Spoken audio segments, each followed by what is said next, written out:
So while Batman vs. Superman has split DC movie fans right down the middle, who would have thought how deep and theological this movie actually is? Let's talk about it.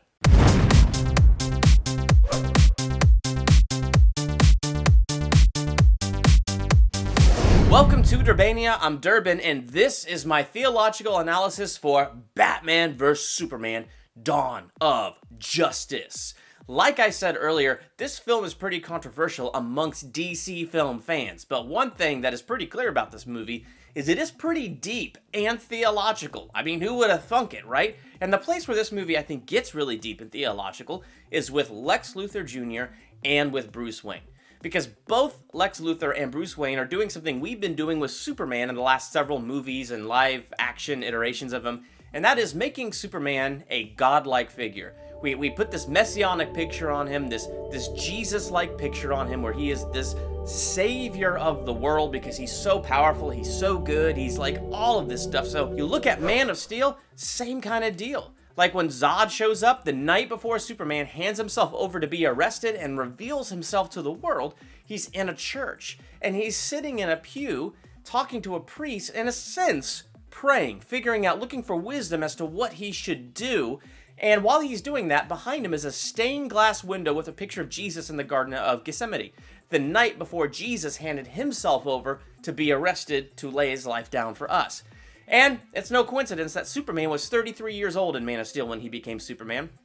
Jesus was 33 when he laid his life down on the cross. So Clark Kent in this movie was 33 when he laid his life down to become a superhero, to unveil himself to the world and live a life of service to save mankind.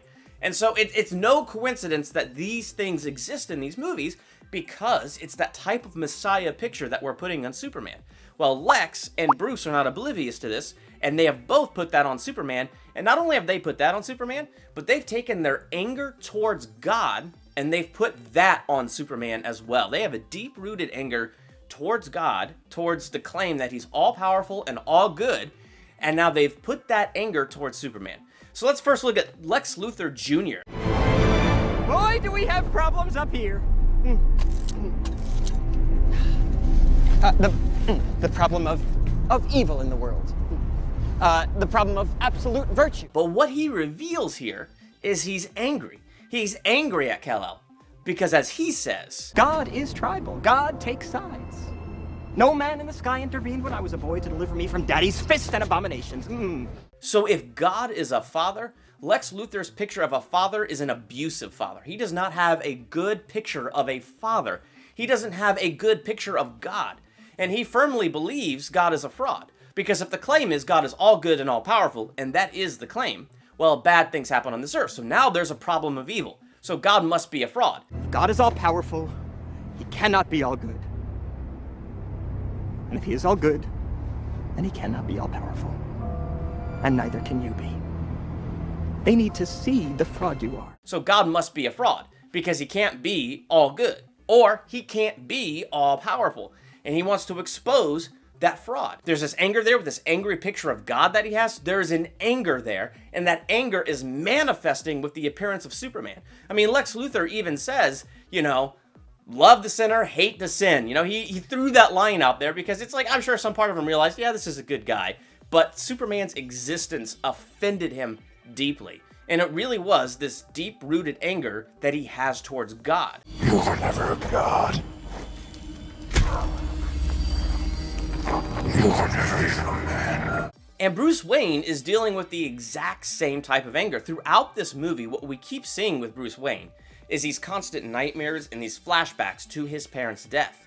He is still in pain over his parents' death, and why wouldn't he be? He was an innocent child, and his parents were murdered right there in front of him, and that just set the course for his path. A lot of the anger, the bitterness, the stuff that he carries, it comes from this horrifying, tragic situation.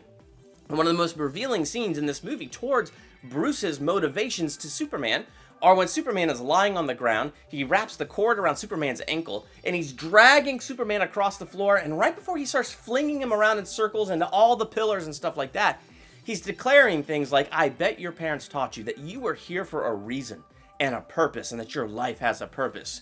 Well, my parents They taught me something different, lying dead in a gutter. They taught me the world only makes sense if you force it to. To me, that's a deep and theological thing, because his rage towards Superman, it is beyond just being mad at what happened in Metropolis. He is mad about Metropolis and his friend dying in the building. He's mad.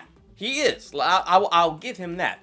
But with how deranged mad he was in that scene, I mean, he could have just killed Superman with the spear at the beginning. Why did he drag him through all that torture? When you look at Jesus, the devil could have just got him nailed on the cross. No. It was a slow, horrible thing where he went through all the torture, the whipping, and then hung on a cross, which was torture itself. Batman was working out of that same motivation. He really wanted to show this guy, you are no god. I will show you that I am mortal, can put my foot on your neck, and I can make you bleed. It was more than just killing him. There was a deep-rooted anger. My argument is that anger was towards God. Where was God when his parents died? Where was God when this tragedy happened? And now that Superman, which to him is kind of this manifestation of God, is here, having Superman on the ground with his foot on his neck and spear in his hand. Again, the imagery here is strong. When Jesus died on the cross, Roman soldier took a spear up through his ribs to make sure that he was dead. What does Batman have? It's a spear. The imagery in this is strong. He is ready to take this man's life. But taking this man's life, what did it mean to him? It meant, I am getting vengeance, God, because you weren't there. You didn't save my mom and dad. You didn't save me. And now I'm taking my vengeance on you because you didn't save me. Now, to me, this almost starts to make sense out of that cornball Martha scene. How could they have moms with the same names and not all of a sudden make them friends? I think the reason this connected with him so much, the name Martha threw him off because he didn't understand what Superman was talking about. And then to hear from Lois, Martha is his mom. It was a humanizing moment. But what makes that humanizing part powerful is here's Batman, angry, taking his vengeance out on God, and then going, this isn't God. This isn't even a God.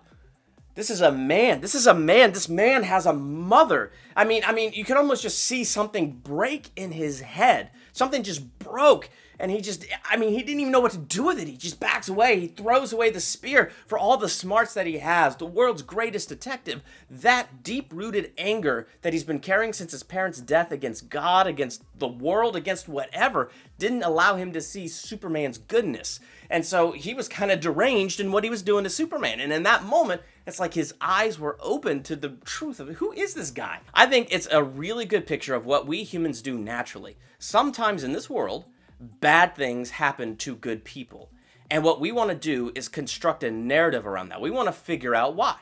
So in the Christian world, we look at God as all good and all powerful. So there are some Christian camps that say, well, if he's all powerful and he's all good, he must have caused that bad thing because it's going to set a chain of events to this one big good thing. So that's probably why he did it.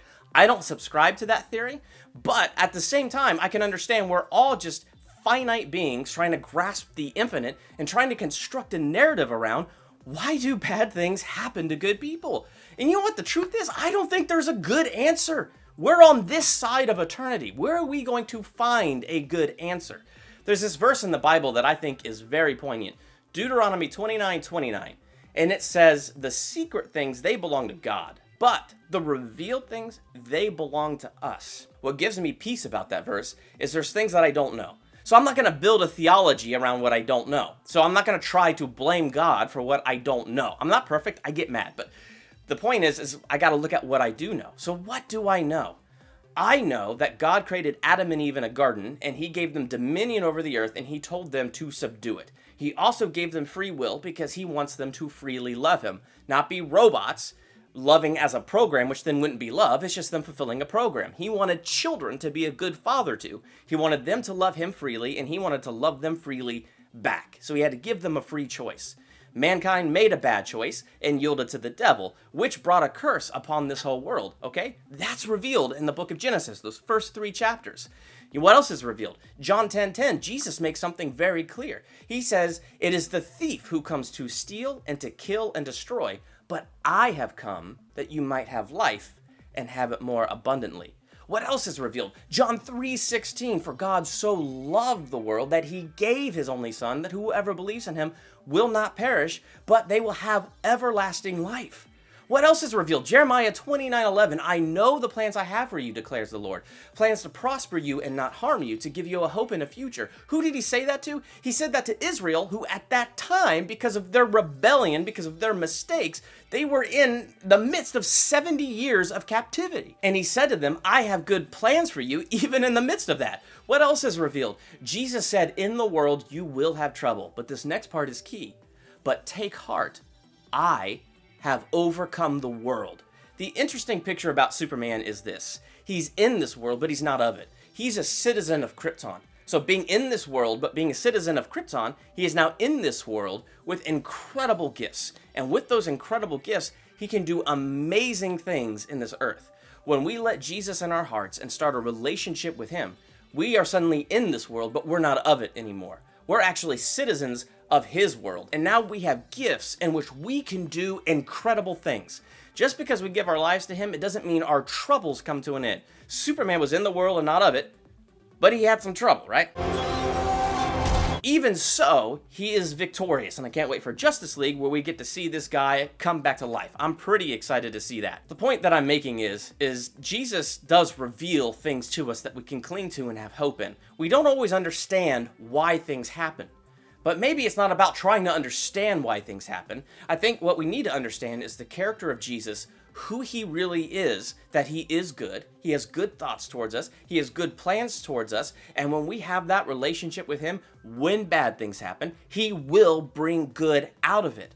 So when we stop trying to assign all this meaning and play the blame game and just look at the character of who Jesus is, even when we go through hard times, it's a light and a hope that we can cling to bring us through it. Because no matter what, we're not going to understand everything that happens in this world. If you saw Batman vs. Superman, what are your thoughts about this movie? What kind of deep things do you see in it? Make sure to let me know in the comments, and while you're there, hit the subscribe button to become a Durbanian. Next to the subscribe button is that bell. Click it so you're notified the moment I drop new theological analyses, movie reviews, ranking videos, and all kinds of great stuff that I do here on this channel. And check out my other videos of those different things that I just named that I do here. I want to say thank you to all my patrons on Patreon. Thank you so much for giving. It really does make a huge difference to me. If you would like to check that out, I do have the link to my Patreon right there in the description. I'm Durbin. Thanks for checking out Durbania.